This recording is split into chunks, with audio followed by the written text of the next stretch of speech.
Hello বন্ধুরা, শ্রিনিকা শ্রিনিজার নতুন আরেকটি ভিডিওতে জানাই সকলকে স্বাগত। তো ছোট্ট শ্রিনিকা মাত্র 2 মিনিটের ছোট বুনুকে খাইয়ে দিচ্ছে। আর ওরা যে কাজকর্মগুলো করে না, সেগুলো আমি তুলে রাখি এই কারণে ওরা বড় হয়ে দেখবে আর আমারও স্মৃতির পাতায় পুরোপুরি এই ভিডিওগুলো থাকবে। আমিও দেখতে পারবো সচক্ষে যে ওরা ছোটোবেলায় কি করতো। আসলে আমি যেভাবে ঘুম পাড়াই ওদেরকে ঠিক সেইভাবেই দিদিভাই ওকে ঘুম পাড়াচ্ছিল শ্রীনিজাকে। এখন দেখো বিকেলবেলায় তো ওরা একটু ঘুমিয়ে নিল। ঘুম থেকে ওঠার পরেই আমরা যাচ্ছি আমার মায়ের বাড়িতে।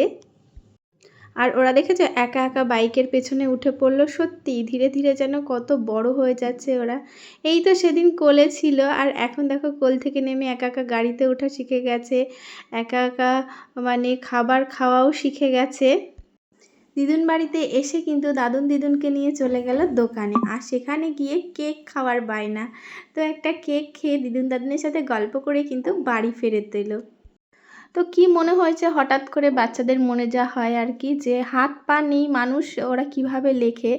তো আমি বললাম হাত পা নেই যখন, তখন মানুষটা হয়তো মুখ দিয়ে লেখার চেষ্টা করবে। আর সেই কথা শুনে কিন্তু শ্রীজা আমার মুখ দিয়ে লেখার চেষ্টা করছে।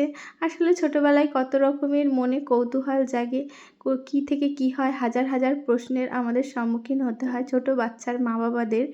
তো সব প্রশ্নগুলো কিন্তু সুন্দরভাবে উত্তর দেওয়ার চেষ্টা করি। ওদের কোনো কর্মকাণ্ডে বিরক্তি না হয়ে বা ওদের কোনো প্রশ্নে কখনো বিরক্তি হই না। এই যেমন ওরা নিচে থেকে জামা কাপড়গুলো মানে কিছুতেই তুলতে দিচ্ছিল না, বিছানাগুলো। তো যাই হোক বিছানাগুলো তোলা হলো। আর এই ভিডিওটা হচ্ছে পরের দিনের, কারণ আমরা পরের দিনকে গেছিলাম। আমাদের এখানে না বাসন্তী পুজো শুরু হয়ে গেছে। তো সেই বাসন্তী পুজোর মেলা বসেছে। ঠাকুর তখনও আসেনি, মেলাটা সবে বসেছে। ওই জন্য শ্রীনিকা শ্রীনিজার বায়না মেলায় যাবো। আর মেলায় গিয়ে তো বাবলস না হলেই নয়। তো মেলা থেকে ফিরে এসে দেখে দাদাভাই যাবে না পড়তে, আর দাদাভাইকে পড়তে পাঠানোর জন্য সে কি দুজনার মানে রাগ, লাঠি নিয়ে এসছে, দাদাভাই পড়তে যেতেই হবে। আর একজন তো ব্যাগ নিয়ে আসছে, ব্যাগ গুছিয়ে নিয়ে ওই দাদাভাইয়ের সামনে দিচ্ছে যে দাদাভাই যেন পড়তে যায়। এরকম বাচ্চা থাকলে কিন্তু কোনো দাদাভাই ছাড় পায় না।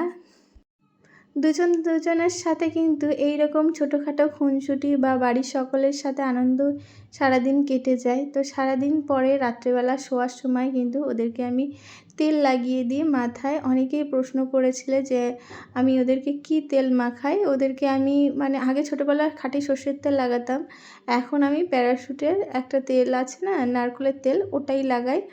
তো সেই রকমভাবে পার্টিকুলার কোনো তেল লাগাই না।